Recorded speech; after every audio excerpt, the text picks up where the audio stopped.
1장 말씀입니다. 우리 함께 먼저 드라마 바이블로 사무엘하 1장의 말씀을 듣겠습니다. 사무엘하 제1장.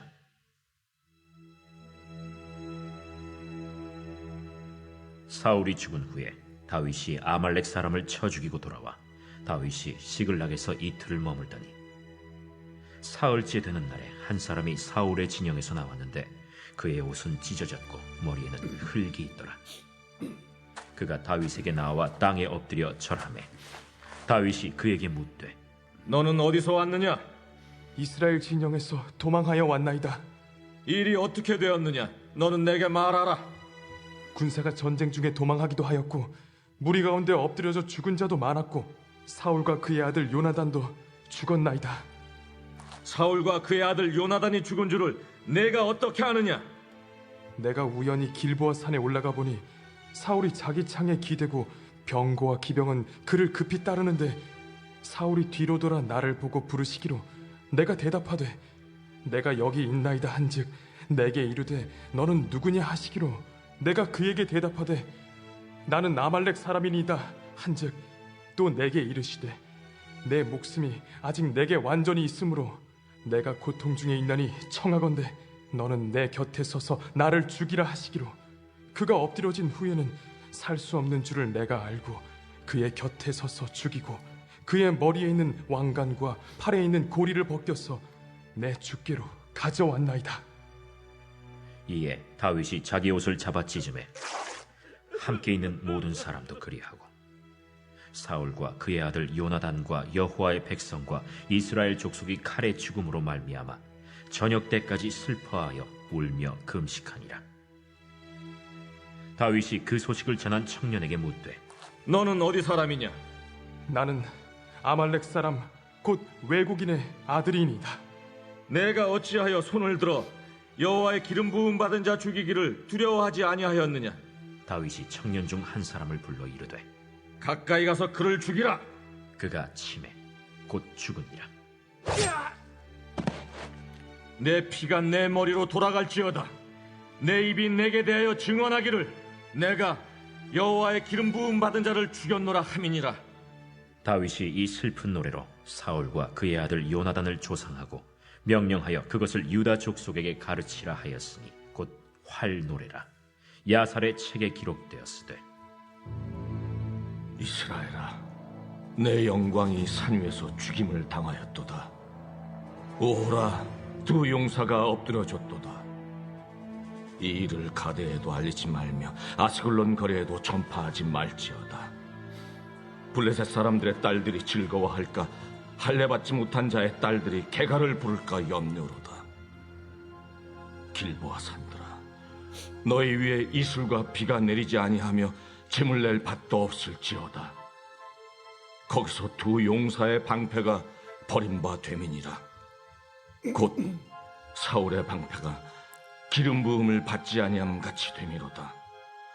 죽은 자의 피에서 용사의 기름에서 요나단의 활이 뒤로 물러가지 아니하였으며 사울의 칼이 헛되이 돌아오지 아니하였도다. 사울과 요나단이 생전에 사랑스럽고 아름다운 자이러니 죽을 때에도 서로 떠나지 아니하였도다. 그들은 독수리보다 빠르고 사자보다 강하였도다. 이스라엘 딸들아, 사울을 슬퍼하여 울지어다. 그가 붉은 옷으로 너희에게 화려하게 입혔고 금노리개를 너희 옷에 채웠도다. 오호라, 두 용사가 전쟁 중에 엎드러졌도다. 요나단이 내 산 위에서 죽임을 당하였도다. 내 형 요나단이여, 내가 그대를 애통함은 그대는 내게 심히 아름다움이라.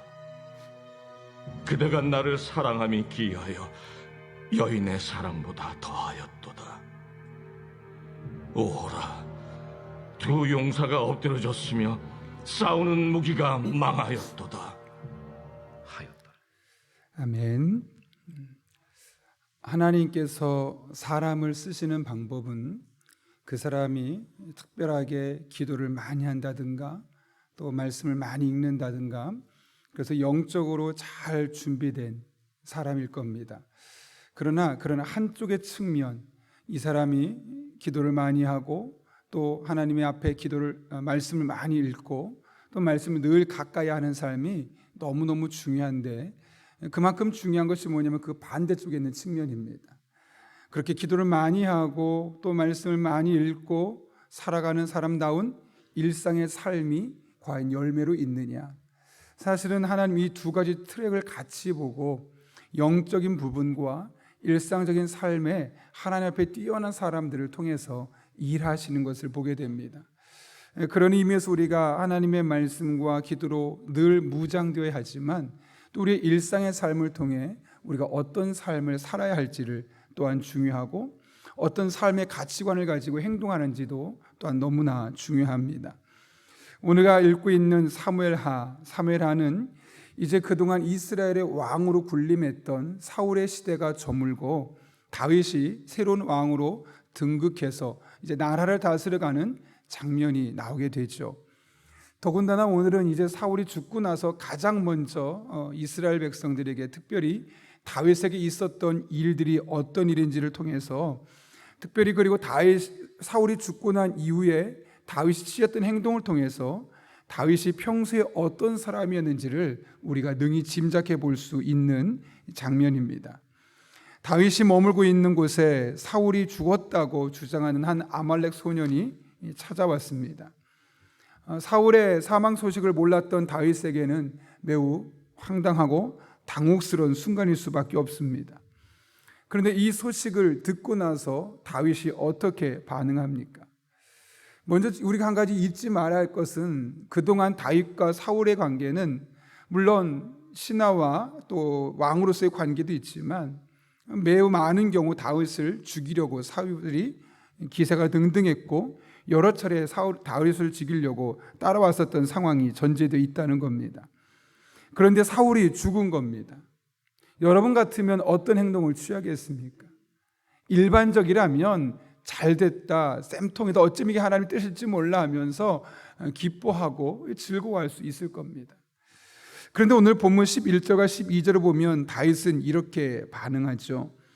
이에 다윗이 자기 옷을 잡아 찢음에 함께 있는 모든 사람도 그리하고, 여기 자기 옷을 잡아 찢었다는 건, 옷을 찢는 행위, 이스라엘에서 옷을 찢는 행위는 극도의 슬픔을 표현하는 겁니다. 우리가 눈물 흘리는 정도가 아니라 나 정말 많이 슬프다, 가장 슬프다를 표현할 때 옷을 찢습니다. 12절을 보면 사울과 그의 아들 요나단과 여호와의 백성과 이스라엘 족속이 칼의 죽음으로 말미암아 저녁 때까지 슬퍼하여 울며 금식했다고 합니다. 그러니까 저녁까지면 하루 말하는 겁니다. 저녁 때까지 슬퍼하고 울며 금식하는 일을 다윗이 했었다는 것을 표현하고 있죠. 여기 보게 되면 다윗만 그런 것이 아니라 다윗과 함께 했던 이스라엘 백성들도 다윗을 따라 했었던 것이죠. 그 이유는 다르지 않습니다. 보면 다윗이 먼저 했기 때문에, 이에 다윗이 자기 옷을 잡아 찢음에 함께 있는 모든 사람도 그리하고 라고 말합니다. 다윗이 먼저 하는 행동을 보고 다른 사람들이 다윗 행동을 따라서 했다는 것이죠. 그런데 여러분, 다윗의 이 행동을 어떻게 보아야 할까요? 사울과 요나단이 죽었으니 이제는 내가 다음 왕감이야, 정해진 수순이야. 그러니 내가 다음 왕이 되기 위해서는 지금 정치쇼를 잘해야 돼. 사람들한테 꽤 괜찮은 왕처럼 보여야 돼. 나는 민심을 얻어야 하거든. 그래서 오늘날 정치인들이 하는 것처럼 정치쇼를 하고 있는 겁니까? 아니면 그의 진심이었습니까? 사실 정치쇼일 수도 있고 진심도 일 수 있는데요. 그런데 17절부터 이어지는 이 사울과 요나단을 위한 조가를 다윗이 만들죠. 이 조가를 보게 되면 그 가운데 특별히 24절 이하를 보게 되면 다윗이 이렇게 노래를 불렀습니다. 이스라엘아 딸들아 사울을 슬퍼하여 울지어다. 그가 붉은 옷으로 너에게 화려하게 입혔고 금 도리개를 너희 옷에 채웠도다. 이게 무슨 말이겠습니까? 사울을 위해 슬퍼하라 울라라고 말하고 난 이후에 사울이 이스라엘 백성들이 했던 좋은 일들만 언급하고 있죠. 나쁜 일들, 부정적인 모습을 언급하면서 사울이 이렇게 나쁜 사람 아니었냐 하는 것이 아니라 오히려 그를 칭송하고 사람들 앞에 좋은 부분만 드러내면서 그 순간만큼은 마음껏 울 수 있도록, 애통이 할 수 있도록 하고 있는 것을 보게 됩니다. 26절에서는 요나단에게 내 형 요나단이여 내가 그대를 애통함은 형이라고 부르고 있습니다. 더군다나 그대는 내게 심히 아름다움이라 그대가 나를 사랑함이 기이하여 여인의 사랑보다 더하였도다. 이게 동성애를 말하는 것이 아니라 같은 남성들이지만 그만큼 브로맨스라고 그러죠. 서로 의리를 지키고 서로에게 너무 좋은 관계를 맺고 있었던 상황이었음을 말씀하고 있는 것이죠. 이 조가를 만들어 불렀다는 것만 보아도, 그리고 다윗이 사울에 대해서 묘사하고 요나단에 대해서 묘사하는 것만 보아도 적어도 다윗은 누군가의 환심을 사기 위해서 잠깐 동안 정치쇼를 하는 사람이 아니었다는 것을 우리는 볼 수 있습니다. 아니, 이것은 다윗의 진심이었습니다. 많은 사람들이 다른 사람들의 마음을 얻기 위해서 가면을 쓰고 행동합니다. 실제로는 그렇지 않은데 그런 척하며 살아가는 것이죠. 오늘날 우리가 TV를 보며 정치를 보며 염증을 느낀 이유가 어디에 있습니까? 겉으로 보일 땐 괜찮은 사람처럼 보여서 뽑아주었더니 그 이면을 보면 너무나 더럽고 그 이면을 보면 너무나 실수했다 싶을 정도로 우리가 보기에 좋지 않은 모습이 드러나기 때문에 아니겠습니까? 이처럼 많은 사람들, 실제로 그렇지 않음에도 불구하고 다른 사람의 환심을 얻기 위해 혹은 정치적인 목적으로 나를 이용하기 위해, 여기 정치라는 것은 꼭 우리 국가에 사는 정치 말고 인간과 인간과의 관계 사이에서 서로 간에 정치하지 않습니까? 그러기 위해서 다른 사람의 마음을 얻기 위해 가면을 쓰고 행동하는 거죠. 사랑하지 않는데 사랑하는 척 말하고 행동합니다. 신실하지 않는데 신실한 척 말하고 행동합니다. 사실은 믿음이 형편없는데 믿음 있는 척 합니다. 그렇게 자신을 포장해서 사람의 마음을 얻으려고 하는 일들이 주변에 많습니다. 아니, 어쩌면 우리 안에도 그런 모습들이 적지 않게 존재합니다. 물론 그렇게라도 노력하는 모습이 너무나 귀하기도 하죠. 그러나 그리스도인은 어떤 척하며 실제로는 그렇지 않은데 그런 척하며 살아가는 사람들이 아닙니다. 오히려 실제로 그런 삶을 살려고 노력해야 하는 것이고, 만약 내가 그렇지 않다면 오히려 하나님 앞에 그렇게 할 수 있게 해달라고 기도해야 되지 않겠습니까? 만약 나에게 사랑이 없다면 사랑 없는 척하지 말고 하나님, 제가 사랑하며 살게 해주세요, 기도해야 되는 것이고, 내가 신실하지 않다면 하나님, 저 정말 신실한 그리스도인으로 진실하게 살고 싶습니다, 그렇게 살 수 있게 도와주세요 하면서 신실하고 진실하게 살려고 해야 되는 겁니다. 믿음이 형편없으면 믿음 좋은 척 하는 것이 아니라 오히려 하나님 앞에 하나님, 제 믿음을 더 좋은 믿음의 사람으로 살아갈 수 있게 해달라고 지혜를 구하고 인도하심을 구하고 하나님 앞에 나아가야 되는 것이죠. 척하는 것이 아니라 실제로 그런 사람이 되려고 노력하고, 그것이 내 힘과 능력으로 안 된다면 하나님의 지혜를 구하고 은혜를 구해서라도 우리가 겉과 속이 다르니가 아니라 하나님 앞에 신실하고 진실한 사람으로 살아가야 하는 것이죠. 제가 몇 개월 전에 인테그리티라는 책을 선물을 받았는데요, 두껍지 않습니다. 물론 여러분들이 읽긴 조금 불편할 수 있는, 어려울 수 있는 책인데, 그 책을 한마디로 말하면 깨끗함, 진실함, 신실성, 이런 의미로도 인테그리티가 번역될 수 있죠. 그러니까 겉과 속이 다른 모습이 아니라 겉으로 말하는 것과 속이 같은 사람이 되어야 한다는 것이죠. 그런데 많은 경우 우리가 속을 가꾸고 내 믿음을 가꾸기보다는 겉으로 드러나는 부분만을 도드라지게 표현하고 그 부분만을 이제 꼬르미는 경우가 너무나 많습니다. 결국 우리는 겉으로 누군가에게 보이기 위해서 나를 포장하고 그럴듯하게 보이는 것이 아니라 내가 보이고 싶은 대로 나의 삶을 가꾸고 내가 누군가에게 보여지길 원하는 만큼 나의 삶을 그렇게 다듬어 가야 하는 그런 모습을 가져야 하는 것이죠. 다윗은 적어도 다른 사람들의 환심을 얻기 위해서, 그리고 내가 이 순간을 잘 보내면 내가 왕이 될지도 모른다는 그 상황 속에서 자신에게 없었던 것을 정치적인 목적으로 이용하고 다른 사람의 환심을 살려고 했던 사람이 아니었음을 우리 보게 됩니다. 그는 속에 있는 진심을 가지고 사람을 대하고 말하고 행동했던 사람이었던 것이죠.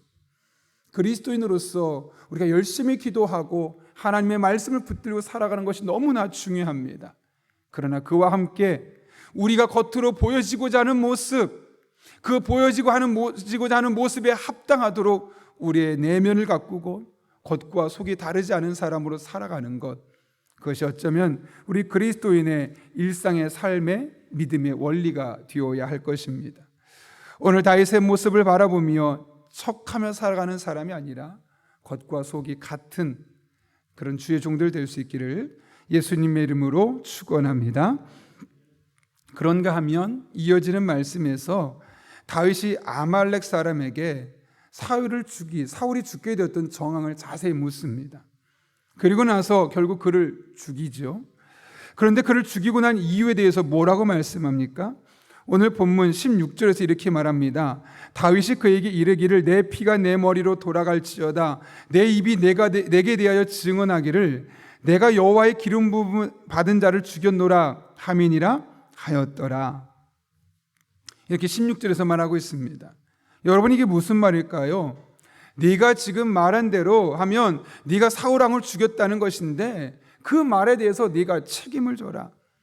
더군다나 너는 지금 기름 부음 받은, 하나님께 기름 부음 받은 자를 죽였으니 그 또한 그 말에 맞게 네가 동일하게 죽임을 당해야 한다라는 취지의 말로 16절의 말씀을 하게 되었던 것이죠. 우린 이 다윗의 표현을 통해서 이 말의 무게를 볼 수 있습니다. 말의 무게를 가볍게 생각하는 사람이 있습니다. 그런 사람들은 쉽게 말합니다. 가볍게 말합니다.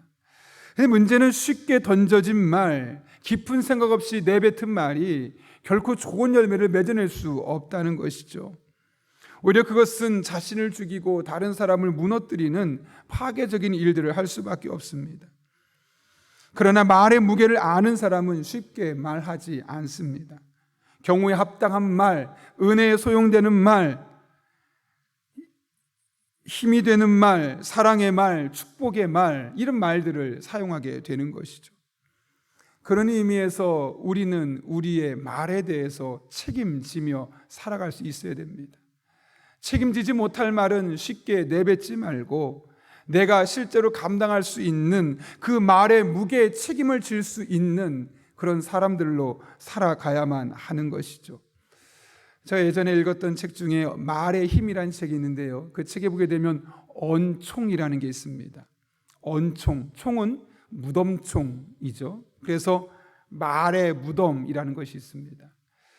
말의 무덤, 이게 무슨 말이냐? 내 말이 뱉어지게 되었을 때, 내 말이 입에서 나오게 되었을 때 어떤 말은 생명력 있고 활력 있는 말이 될 수 있지만 어떤 말은 그냥 무덤으로 갈 수밖에 없는 그런 파괴적이고 쓸모없는 말들이 꽤 많이 있을 수 있다는 거죠.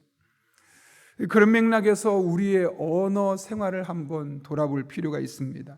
물론 오늘 본문에서 이어지는 이 아말렉 사람, 이 아말렉 소년의 말, 이 말을 보면서 우리가 마음속에 품어야 될 마음이기도 하죠.